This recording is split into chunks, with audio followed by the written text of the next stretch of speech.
Many national, please, I'm pleading, we do not have a visceral dislike for our party. There was a time when, historically speaking, one candidate, SK Opong, he had the second highest vote here after Safo Adu in Manshia.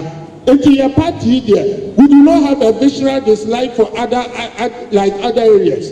In fact, the first I hear Modeno is an indictment on my party. I've been a third national vice chairman before. I've been a second national vice chairman before. I know the investment the party makes in the Western North, and yet they expect big results. On behalf of my constituencies, sir, election year breaking the 8, I'm pleading that we make big investment in the Western North, and we shall deliver. I know the investments that were made in the other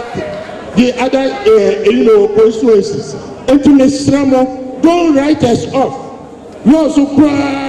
There were times when National wrote me off, and I defied the oath. So minister that here so what a little for the winning. In fact, no place is off.